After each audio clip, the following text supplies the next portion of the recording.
मोदी सरकार मुर्दाबाद मुर्दाबाद मुर्दाबाद। हमारा पशुओं का समाधान करो, समाधान करो, समाधान करो, हमारा पशुओं का समाधान करो, समाधान करो, समाधान करो। किसान एकता जिंदाबाद, जिंदाबाद जिंदाबाद। किसान एकता जय हिंद, जय भारत। मैं प्रीति रानी एक बार फिर से सिटी न्यूज सडोरा में आपका स्वागत करते हैं। दोस्तों, इस वक्त हम खड़े हैं सडोरा तहसील में। हम पहुंचे आज यहाँ पर भारतीय किसान यूनियन चुड़ोनी गुट के किसान यहाँ पर इकट्ठा हुए हैं। यहाँ पर एक धरने की स्थिति यहाँ पर बन चुकी है। दरियाँ बिछाकर वो बैठ चुके हैं।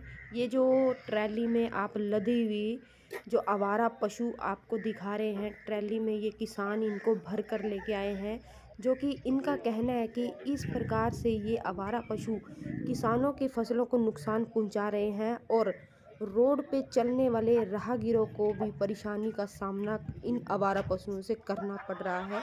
कई बार एक्सीडेंट भी हो चुके हैं और किसानों का तो नुकसान है ही, जो कि ये आवारा पशु दिन भर और रात को भी किसानों की फसलों को खा रहे हैं। जब किसान अपने खेत से इन आवारा पशुओं को निकालने की कोशिश करता है तो सांड, जो इनमें जो बड़े बड़े सांड हैं, आवारा पशु जो घूमते हैं, उन किसानों को मारने के लिए दौड़ते हैं, जिनकी वजह से कई बार किसान चोटिल भी हो चुके हैं।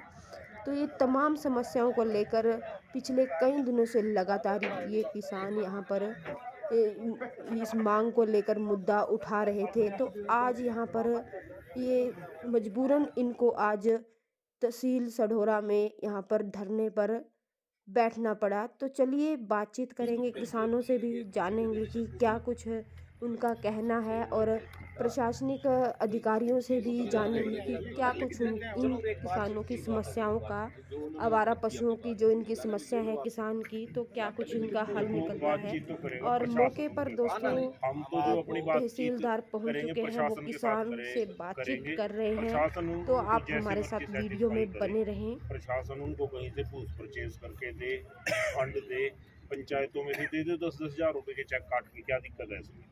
43 पंचायतें हैं यहाँ, सबसे पहले हम अपनी पंचायत का दें काट के चेक, 10-10 हज़ार रुपये की दे दो गौशाला में। हम इस बात को इनकार नहीं कर रहे हैं अभी गौशाला में बहुत ज़्यादा फंड है जी और वो वैसे कर रहे हैं। प्रॉब्लम है वहाँ की भी है सारी, ठीक है, उनको फंड की ज़रूरत है। लेकिन तो चलिए दोस्तों, हमारे साथ जुड़ चुके हैं तहसीलदार भारत भूषण जी, तो उनसे जानेंगे। किसान भाई 5 ट्रालियाँ, इसमें लगभग 40 से 42 पशु थे, वो लेके आए। तो उनसे बातचीत की गई भी, ये पशु उनके द्वारा ही ट्रालियों में भरे गए थे। और फिर हमने उच्च अधिकारियों से बात करके ये सारे पशु जो हैं गौशाला के लिए गौशाला को भिजवा दिए। तो कहाँ पर बेचते हैं सर ये पशु? आदबद्री गौशाला में 30 से 32 पशु वहाँ बेचे गए हैं और 10-11 पशु जो हैं ये गौशाला सढौरा है तो यहाँ पे बेचे गए। तो उनकी समस्या का जो है तुरंत समाधान जो है कर दिया गया। और इसके अलावा क्या पूछते हैं डिमांड?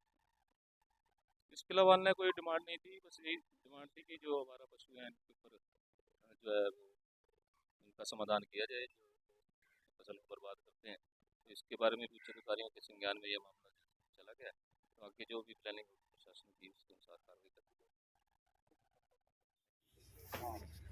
तो मौके पर दोस्तों प्रशासन से एसएचओ मेम सिंह जी भी यहाँ पर पहुँच चुके हैं। और देखिए दोस्तों, तहसीलदार साहब भी और एसएचओ साहब भी किसानों से बातचीत कर रहे हैं कि क्या कुछ इस समस्या का हल निकलता है। तो आप वीडियो में हमारे साथ बने रहिए। जो हल बढ़ता है वो तो गौशाला में बढ़ती है। तो मैंने एसडी साहब से बात करी, मैंने कहा गौशाला में बात करूँ तो उन्होंने ये कहा कि पशु तो हम लेते रहते हैं और कहीं भी बीमार पशु होता है, बेपड़ा होता है तो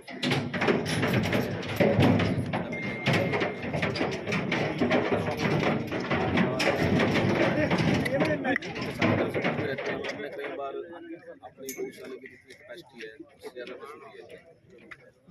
और उसके बाद जो फीडबैक है हमें है जो आप यहाँ ट्रालियों में हमारा पशुओं को लेकर इकट्ठा हुए, इसके बारे में देखिए, जो गौवंश है किसानों की फसलों को इसने बर्बाद करके रख दिया। किसान अपनी फसल बोता है गेहूं की, और जो सब्जी की फसल है, और ये गौवंश उसके खेतों में रातों रात नष्ट कर देता है। हमारी सरकार से एक डिमांड है कि गौशालाओं को ज़्यादा भत्ता देकर, ज़्यादा उनका रख रखाव का खर्चा देकर इस सारे गौवंश को गौशालाओं में शिफ्ट किया जाए, ताकि किसानों की फसल बच सके। और किसान आज भूखा मरने के कगार के ऊपर खड़ा है। देखिए कितने गांव वाले खड़े हैं। अभी तो ये लगभग 5 ट्रालियों के अंदर यहाँ पर गौवंश लेकर आए, जो कि सिर्फ 3-4 गांव के हैं। इससे कई गुना ज़्यादा गौवंश अभी भी सढौरा ब्लॉक के विभिन्न गांवों के अंदर आज भी वहीं पर है। हमारी सिर्फ प्रशासन से और सरकार से यही मांग है कि इसको गौवंश को गौशाला में शिफ्ट किया जाए। अभी तक आपके बीच कोई बात सुनने के लिए आए? नहीं, हमारे बीच में अभी तक कोई बात सुनने के लिए नहीं आया। तो ऐसी क्या मजबूरी बन पड़ी कि इसमें आपको यहाँ पे ट्रालियों में फंस कर लाना पड़ा? देखिए, एक तो जो इनके अंदर सांड हैं वो तो खेतों में काम नहीं करने देते किसान को। अकेला किसान अगर इनको मिल जाए मारने के लिए आते हैं। और दूसरी बात, किसान बड़ी मुश्किल से अपने बच्चे की तरह फसल को पालता है, और ये रातों रात उसको चट कर जाते हैं। आलूओं की फसल को बर्बाद करते हैं। जितनी सब्जी की फसल है, पौध है, उनकी गोभी की पौध है, टमाटरों की पौध है, वो सारी नष्ट कर देते हैं। आज किसान भूखे मरने के कगार पर खड़ा है। वो अपने बच्चों का पालन पोषण नहीं कर पाएगा अगर ये ऐसे ही गौवंश खेतों के अंदर घूमते रहे। सर, आप क्या कुछ कहना चाहेंगे? आज भाई हम तो यही कहना चाहते हैं, इनका किसानों का भला होना चाहिए। इन डंगरों से बचाओ तो ही फसलें बचेंगी। पीछे कुछ 5-10 साल पहले भी एक किसान श्राव मार दिया था, गोरे ना सरदार था, इसका नाम था महेंद्र सिंह, वो मार दिया था पशु ने, और गोरे ना मारा था। हर कोई ने किसान खड़े सारे, हम भी किसान हैं, ठीक है। और हमारे पास पुत्र बुद्ध जो है ब्लॉक समिति के चेयरमैन ब्लॉक सड़ौरा के अंदर है, ठीक है। हम चाहते हैं कि किसानों का नुकसान हो। सरकार इनका जल्दी से जल्दी डंगरों का इनका वो करा, कहीं रख रखाव के बारे में, ठीक है। कहीं ना कहीं ना शिफ्ट करा, किसानों ने परेशान न करा। साल दिन रात चौकीदारा कर रहे हैं सरकार का।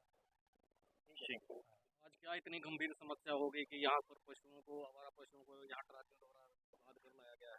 देखिए, एक एक गांव के अंदर कम से कम 50-50 आवारा पशु हैं, जिन्होंने किसानों की फसल को उजाड़ने का काम किया है। वो फसल जो किसान खाद गिरता है, पैदा करता है, परंतु इन जो गोवंश है इन्होंने उसको नष्ट कर दिया। किसान बड़ी मजबूरी के अंदर, इतनी ठंड के अंदर, ये 2 दिन पहले इकट्ठा करने शुरू किए गाँव में से। इसमें सांड भी हैं, ये मारते हैं किसानों को। ये इकट्ठा करके आज तहसील में लेके पहुंचे हैं, क्योंकि जो तहसीलदार है वो ब्लॉक का मजिस्ट्रेट है। हम उम्मीद के साथ यहाँ पर आए हैं कि तहसीलदार साहब, सढौरे का जो प्रशासन है वो हमारी समस्या का समाधान करेगा। और हम चाहते हैं कि इन गौवंश को जो गौशाला बनी हुई है उनमें शिफ्ट किया जाए। क्या कोई प्रशासनिक अधिकारी या मौके पर पहुंचा है बात करने के नहीं, लिए? अभी तक यहाँ पर कोई नहीं आया, कोई प्रशासनिक अधिकारी हमारे बीच में नहीं आया बातचीत करने। तो आगे फिर क्या निर्णय लिया जाएगा? समस्या का हल नहीं होता तो क्या रहते हैं? हम इसका थोड़ी देर इंतजार करेंगे, 1 घंटे तक इंतजार करेंगे। अगर समस्या का समाधान नहीं होगा तो हम इन जो गौवंश है इसको यहीं तहसील में उतार के गेट का ताला मार के जाएंगे। सर, और क्या जो कारण है कि जो बार-बार सरकारें भी दावे करती हैं गौशालाओं को लेकर और गौ रक्षा को लेकर, लेकिन फिर भी ये इस तरह से किसानों के खेतों में या सड़कों पर देखिए, आवाज सरकार दावे तो बहुत बड़े बड़े करती है, पर वो सब कागजों में है, हवा हवाई है, ग्राउंड में कुछ नहीं है। ये आपके सामने ट्रैलियां भरी हुई है। इसका टैक्स जनता के ऊपर लगाया गोवंश का भी। जो गौशाला है उनको ज्यादा फंड देंगे, ज्यादा भत्ता देंगे, ताकि वहाँ जो गौवंश की सेवा हो सके, पर ऐसा कुछ नहीं है। अगर सरकार इसके ऊपर ध्यान देती तो ये आज गांव के अंदर नहीं मिलती। तो हमारा सरकार से अनुरोध है कि इनकी गौशाला में शिफ्ट करवाया जाए और गौशाला वालों को भी भत्ता दिया जाए, उनको पैसा दिया जाए, ताकि इनकी वहाँ भी सुरक्षा हो।